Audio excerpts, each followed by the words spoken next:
जय श्री श्याम भक्तों, कैसे हैं आप सब। सावन का पावन महीना चल रहा है। ये संयोग पढ़ने से बहुत ही ज़्यादा बढ़िया योग बन जाता है। जब हम व्रत करते हैं या कथा सुनते हैं तो हमें अमोघ फल की प्राप्ति होती है। धन व्यापार की भी वृद्धि होती है इस कथा को सुनने से और आज के दिन पूजा व्रत करने से। अगर आप व्रत नहीं कर सकते हैं तो सिर्फ कथा सुन लेते हैं तो भी आपको फल की प्राप्ति होती है, क्योंकि देवाधिदेव महादेव को पता है कि हम अपने दिल से ये काम कर रहे हैं तो वो हमें सुख की प्राप्ति देते हैं। मंदिर जा सकते हैं तो ठीक है, नहीं तो घर पे आप पूजा कर सकते हैं। अगर शिवलिंग है तो आप घर पे शिवलिंग की पूजा कर सकते हैं, नहीं तो आप एक गिलास को मांज करके अच्छे से साफ कर ले और उसके अंदर जल भर के रख दे। नया गिलास है तो बहुत अच्छी बात है, फ्रीजर में रख दे और उसके बाद 2-3 घंटे बाद आप उसे निकाल करके देखें। एक प्लेट में उल्टा करके निकाल ले तो वो बिल्कुल शिवलिंग का रूप हो जाएगा। थाली के अंदर आप निकाल लें और उसके ऊपर आप बैठ करके जल चढ़ाएं, पंचामृत चढ़ाएं और सबके जो चढ़ाते हैं उनका अलग अलग फल होता है। चावल चढ़ाने से धन की अष्टलक्ष्मी की प्राप्ति होती है। शहद चढ़ाने से मित्रता की प्राप्ति होती है। अगर किसी के मित्रता नहीं है तो मित्रता की प्राप्ति होती है। जमीन जायदाद की प्राप्ति होती है। रोग का नाश होता है और घी चढ़ाने से लंबी आयु होती है और दही चढ़ाने से सर्व सुख की प्राप्ति होती है। दूध चढ़ाने से मनोकामना की पूर्ति होती है। इस तरह से जब हम पंचामृत चढ़ाते हैं तो सबका अलग अलग फल होता है। जब हम 5 चीजें एक साथ चढ़ा देते हैं तो हमारी सारी मनोकामना पूरी हो जाती है। शिवलिंग के ऊपर ये सारी चीज चढ़ाए। आक धतूरा है तो वो चढ़ाए, नहीं तो आप बेलपत्तर है आपके घर में तो आप वहां चढ़ा दें। भांग के पत्ते हैं तो आप उन्हें चढ़ा दें, नहीं है तो आप सूखी भांग पूजा की दुकान पे मिलती है तो आप वो ला करके चढ़ा सकते हैं।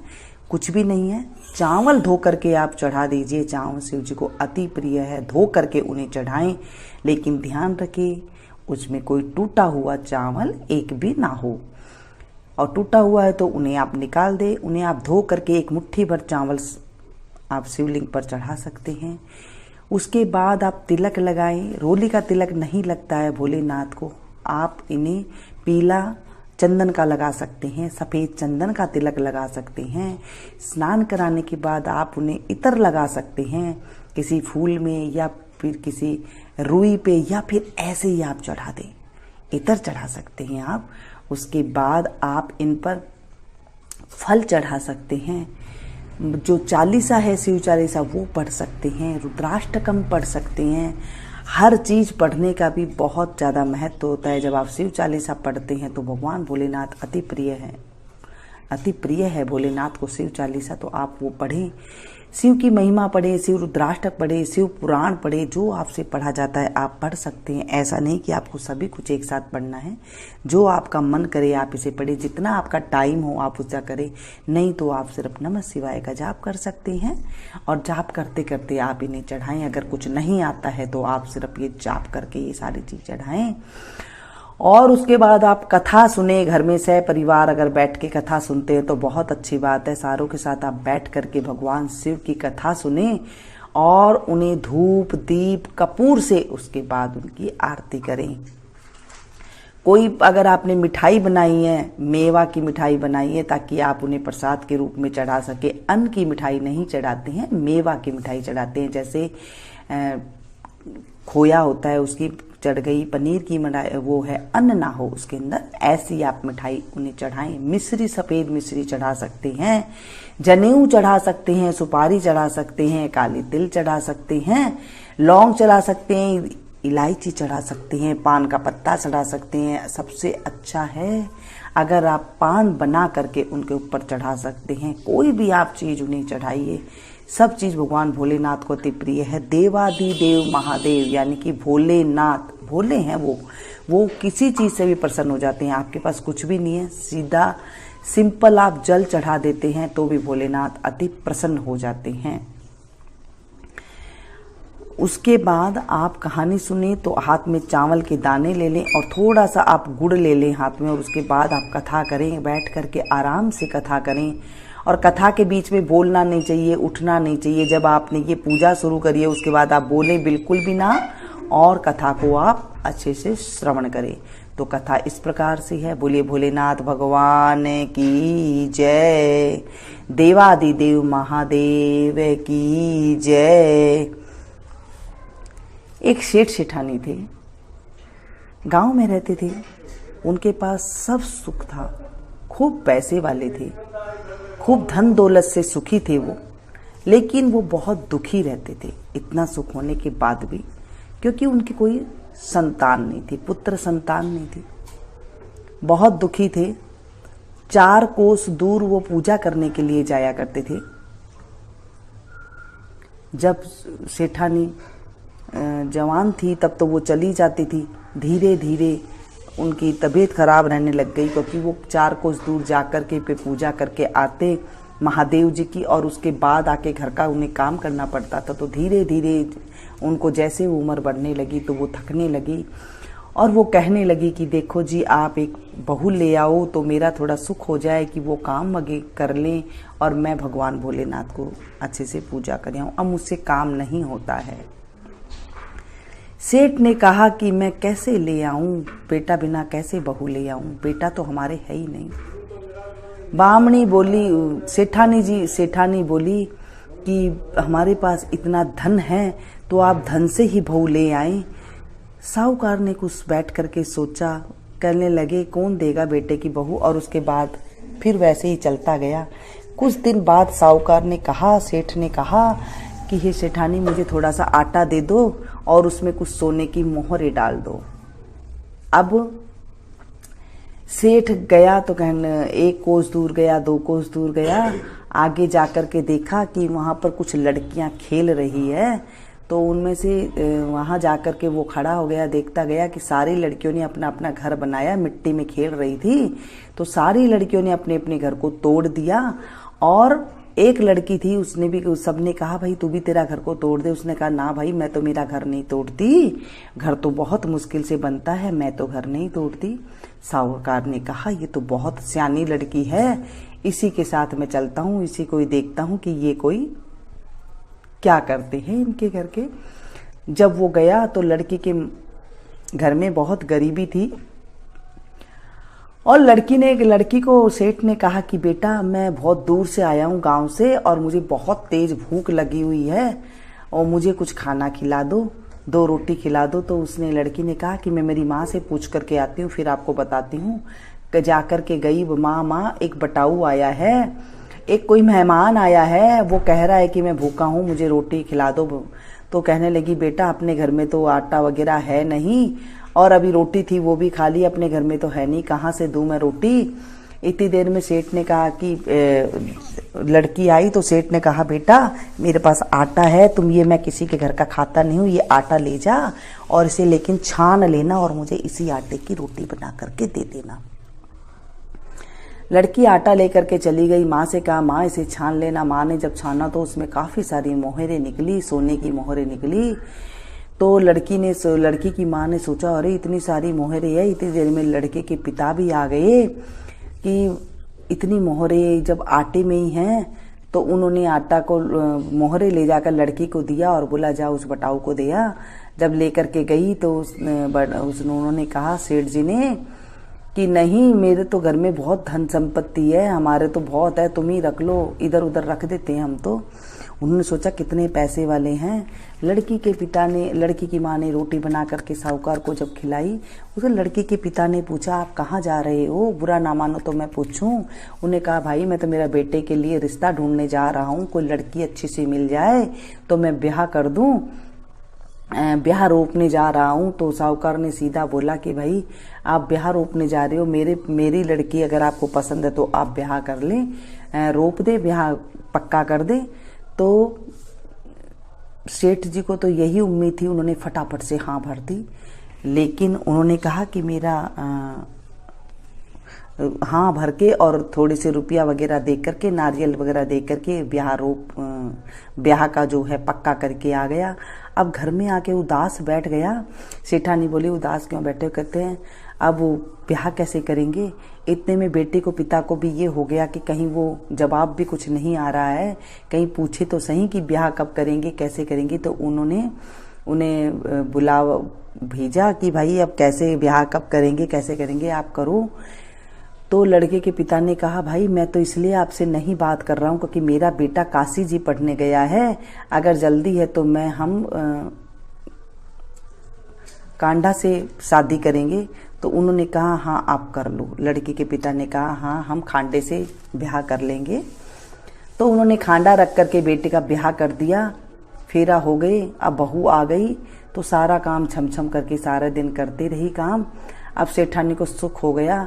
बहू से कहा था बहू चौका की जब आँच खत्म हो जाए तो दिए की आँच मत खत्म होने देना, और दिए की खत्म हो जाए तो चौके की आँच जो है मत खत्म होने देना। एक दिन दोनों आँच खत्म हो गई, बुझ गई। तो वो गई पड़ोसन के पास, भागी भागी, पड़ोसन मुझे आँच दे दे। उसने कहा तू कौन है? कहने लगी मैं तो इनकी बहू हूँ। कहते बहू? इनके कहाँ से बहू आ गई? इनके तो बेटा ही नहीं है तो तू इनकी बहू कहाँ से आ गई? कहने लगी नहीं मेरा तो पति जो है काशी जी पढ़ने गए हुए हैं। कहते हैं अच्छा। फिर उससे कुछ देर बात करी और उसके बाद बोली तुझे बता कितने कोठे की चाबी दे रखी है? उसने कहा 6 कोठे की चाबी दे रखी है। कहते बहू होती तो तुझे 7वें कोठे की चाबी ना देते? कहने लगी हाँ। आई और अपने जो गहने कपड़े थे उतार करके बैठ गई, छमछम करती जो फिर रही थी। आज वो एकदम सिंपल साड़ी में आकर के बैठ गई। और आई सास ससुर तो खाना मांगा तो उन्हें वो जली सी खिचड़ी बना करके दे दी। सासु ससुरा बोले बेटा बहू आज तो जो है खिचड़ी अलूनी है। कहने लगी मैं तो सदा की अलूनी हूँ। बहू आज तो खिचड़ी जली हुई है, मैं तो सदा की जली बड़ी हूँ। और इस तरह कह दी। तो सेठ सेठानी सोचे कि आज तो पड़ोसन की हवा लग गई, आज तो पड़ोसन की सीख लग गई है बहू को। कहते पड़ोसन की क्या सीख लगे?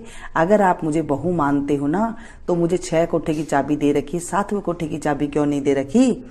तो उन्होंने कहा नहीं बेटा उसमें तो कुछ भी नहीं है, कूड़ा कबाड़ा है, ये ले ले तेरी चाबी, ये पकड़ो। उनको हमें क्या करना है, तू ही इस घर की मालिकनी है, ये ले चाबी ले ले। और उन्हें चाबी दे दिया। दूसरे दिन फटाफट काम करके बैठ गई कब सासु ससुरा जाए और मैं कब 7वां कोठे की चाबी खोल करके देखूं। दूसरे दिन सासु ससुर भगवान को सींचने गए तो पीछे ऊपर भागी, फटाफट के ताला खोल के देखी तो देखते ही अचंबा करने लग गई। शिव पार्वती बैठे हैं और केला पीपल तुलसा उग रही है, नदी बह रही है और एक छोटा सा कंवर पूजा कर रहा है, बहुत सुंदर सा कंवर लड़का पूजा कर रहा है। बोले तू कौन? बोला मैं तेरा पति। बोला मेरा पति तो काशी जी पढ़ने गया है। बोले नहीं मैं पहले आ जाता हूँ और 1 महीना पहले बैठ करके मैं यहाँ पूजा पाठ करता हूँ और उसके बाद मैं फिर आता हूँ। तो वो फटाफट भागी भागी सारे कपड़े पहने, गहना गुठी पहनी और छमछम करती सारा काम कर लिया घर का और फटाफट भोजन बनाए, अच्छे से अच्छे प्रकार के भोजन बनाए और उधर उधर घूमती फिरे कि कब सास ससुर आए, कब मैं बात करूं। सास ससुर आए, बोले आओ सासू जी जू निकालूं। बोली बहू थके आ रहे हैं। ससुरा ने कहा नहीं निकलवा ले, नहीं तो ये फिर से बिचर जाएगी, गुस्सा हो जाएगी। सासू बैठ करके जुएं निकलवाने लगी। तो जुएं निकलवाने के बैठी तो उसने कहा कि सासू जी आप कहाँ जाते हो? उन्होंने कहा बेटा हम तो शिव पार्वती सींचने जाते हैं, यहाँ से 4 कोस दूर है। कैसा माँ जी शिव पार्वती तो अपने घर में है। कहने लगी बहू घर में छोड़ गांव में ही नहीं है। क्या चलो मैं दिखाऊं आगे आगे बहू, पीछे पीछे सासू। ससुरे ऊपर भागे भागे गए, जाके देखें तो शिव पार्वती बैठे हैं, केला पीपल तुलसा उग रही है और एक सुंदर सा लड़का पूजा कर रहा है। बोला तू कौन? बोले मैं तेरा बेटा। क्या मेरा तो कोई बेटा ही नहीं है, तू कहाँ से आया? कहने लगी भगवान की कृपा से आपको बेटा मिला है, भोलेनाथ की कृपा से आपको उन्होंने प्रसन्न होकर के बेटा दिया है और ये आपका पूजा का फल है। तो कहने लगी बेटा मैं मान जाऊंगी, ये मान जाएगी, लेकिन दुनिया कैसे मानेगी, मेरे रिश्तेदार कैसे मानेंगे? दूसरे दिन वो चिंता में बैठी थी। वो कहने लगे कि चलो लोहे की आंगी पहन लो। सारे गांव में ढिंडोरा पिटवा दिया कि मेरा बेटा है। लोहे की आंगी पैर करके नदी के इस पार माँ खड़ी हो गई, उस पार बेटा खड़ा हो गया। लोहे की आंगी में से दूध की धार बेटे के मुंह में चली गई। सारे लोग ने मान लिया कि हाँ ये इसका बेटा ही है। सारे नगरी में हिला फिरा दिया कि सब कोई भोलेनाथ की पूजा करना। भोलेनाथ की पूजा करने से कोई भी आदमी के कोई दुख नहीं होती, तकलीफ नहीं होती। जिन्हें बेटा नहीं होता उन्हें बेटा मिलता है, जिन्हें संतान नहीं होती उन्हें संतान मिलती है। सुहागन महिला का सुहाग अमर रहता है, कंवारी लड़की को मनभावन पति मिलता है, जिसकी जो मनोकामना होती सारी पूरी होती है। निर्धन को धनी बना देते हैं, अंधे को आंख देते हैं। ऐसे हैं मेरे देवादिदेव महादेव। घर में आई छमछम करके खूब अच्छी तरह से रहने लगी। उनके सुपात्र बहू आती है, जिन्होंने ये कथा सुनते हैं, करते हैं, भोलेनाथ की सेवा करते हैं, उनके घर में सुपात्र बहू आती है। हे देवादिदेव महादेव, हे भोलेनाथ, हे शंभुनाथ, आज हमने आपकी कथा का स्मरण किया है और इस कथा को जो कहे, सुने, सुनावे और जो हुंकारा भरे, उनकी सारी मनोकामना पूरी करना, उन्हें घर में सुख शांति देना और उनके बिल्कुल अच्छी बहू देना, उन्हें कहने सुनने वाली बहू, जो समझदार बहू हो, उनके घर में उनका आगमन करना, घर में बेटा पोता देना और घर में सुख शांति देना। इस तरह भोलेनाथ की कथा सुननी चाहिए। उसके बाद भोलेनाथ से क्षमा याचना जरूर मांगनी चाहिए। एक बिंदाइक जी की कहानी जरूर सुननी चाहिए, क्योंकि बिंदाइक जी की कहानी सुनने के बाद नहीं सुने तो सारी चीज अधूरी रह जाती है। बिंदाइक जी की एक छोटी सी कथा कहेंगे हम, जो कि बहुत ही ज्यादा सिंपल सी है। एक छोटा सा लड़का था, वो निकल करके घर से बाहर चला गया। कहने लगा मैं तो गणेश जी से मिलने जा रहा हूँ। सबने समझाया नहीं, निकल करके जंगल में चला गया। गणेश जी ने सोचा कि ये मेरे नाम से निकला है, अगर मैं इसकी सहायता नहीं करूंगा तो मुझे कलयुग में कौन मानेगा। तो भगवान जी एक आदमी का रूप धर कर आए और बोलने लगे कि बेटा तो कहाँ जा रहा है। कहने मैं गणेश जी से मिलने जा रहा हूँ। कहने लगा मैं ही गणेश जी हूँ। कहने लगे अच्छा तो मांग, तुझे क्या चाहिए। लड़के ने कहा, गणेश जी अपने रूप में आ गए और उसने दर्शन दे दिए। और लड़के ने कहा कि मुझे तो मांगना नहीं आता है। कहने लगा जो तेरे को मांगना है वो मांग ले। उसने कहा कि हाथी की सवारी दे, सोना चांदी का घर में खिलौने दे, चौकी दे, सुंदर सी बहू दे और नौकर चाकरों का जो है घर में वास हो। इस तरह से मुझे सारी सुख शांति मिले। गणेश जी भगवान ने कहा बेटा तू तो छोटा सा दिखता था, सारा कुछ ही मांग लिया, जा तेरे ऐसे ही हो जाएगा। घर में आया, घर में आकर के कहने लगा देखे तो एक छोटी सी बहू बैठी है और घर में एकदम कोठी हो गई है, नौकर चाकर आ गए हैं, खूब हीरा मोतियां के सारा कुछ घर में झिलमिलाहट हो रही है कि ये माँ, ये गणेश जी से मैं मांग करके लेकर के आया हूँ, ये देखें। माँ बड़ी खुश हो गई और गणेश जी की पूजा आराधना करने लगी। इस तरह गणेश जी महाराज जो आपकी कथा को सुने, सुनावे, हुंकारा भरे, उसकी सारी मनोकामना को पूरी करना और हे गणेश जी महाराज हमारी रक्षा करना। इस तरह करने के बाद आप देवादिदेव महादेव की आरती कर सकते हैं और उसके बाद जो है आप शिव रुद्राष्टकम पढ़ सकते हैं। जो शिव रुद्राष्टकम भोलेनाथ को अति प्रिय है वो जरूर आप पढ़िएगा और उसके बाद आप इसकी आरती जरूर करें। छोटी सी आरती करेंगे, पौराणिक आरती करेंगे जो बिल्कुल पुराने जमाने की आरती है और साथ में जो है बहुत शास्त्र के अनुसार है। तो चलिए शुरू करते हैं। कर्पूर गौरम करुणावतारम संसार सारम भुजगेन्द्रहारम सदा वसंतम हृदयारविंदे भवं भवानी सहितं नमामि। शीश गंग अर्धंग पार्वती सदा विराजत कैलासी। नंदियो भृंगी निरत करत है, नंदियो भृंगी निरत करत है, गुण भक्तन शिव के दासी। शीतल मंद सुगंध पवन जहाँ बैठे हैं शिव अविनाशी। करत गान गांधर्व सप्त सुर राग रागनी अति गासी। यक्ष रक्ष भैरव जहाँ डोलत बोलत हैं बन के वासी। कोयल शब्द सुनावत सुंदर भ्रमर करत है गुंजासी। कल्प धूमि अरु पार जाति तरु लाग रहे हैं लक्षासी। कामधेनु कोटिक जहाँ डोलत करत फिरत है वीक्षासी। सूर्यकांत सम पर्वत शोभित चंद्रकांत भव के वासी। छौ तो ऋतु ऋतु फलत चढ़त है पुष्प चढ़त है बरसासी। देव मुनि जन की भीड़ पड़त है निगम रहत जो नित्य गासी। ब्रह्मा विष्णु जी को ध्यान धरत है बाबा शंकर जी को ध्यान धरत है कछु शिवे हमको फरमासी।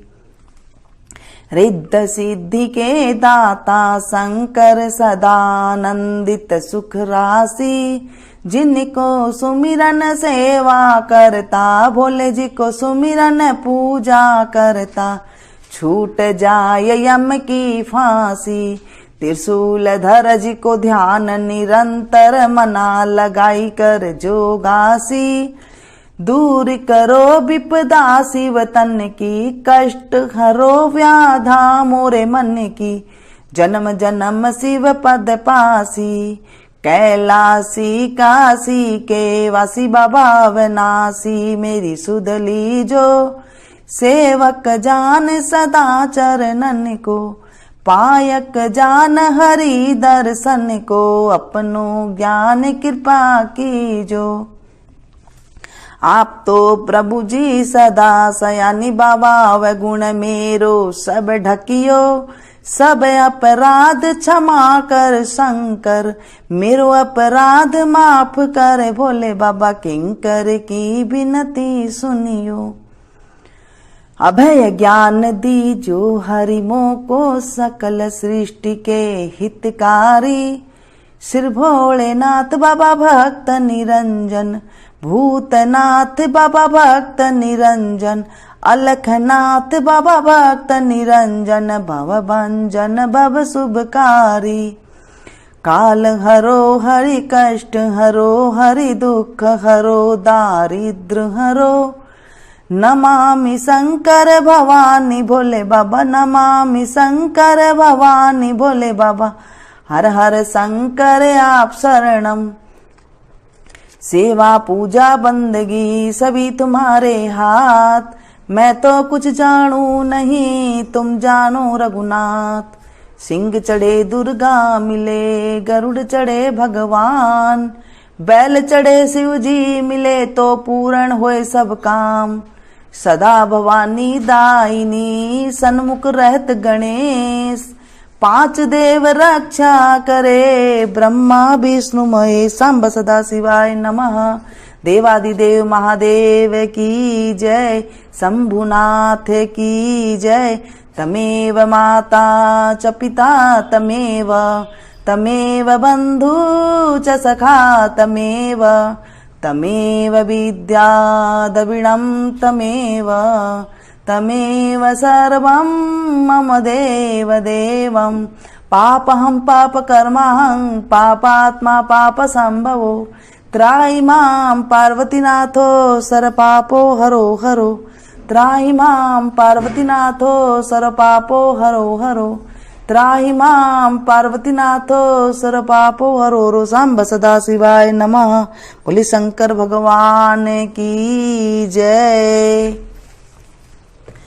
दोस्तों पसंद आए तो प्लीज एक लाइक जरूर दीजिएगा। इसके बाद मैं आपसे मिलती हूँ फिर से एक नई कथा के साथ नई जानकारी के साथ। तब तक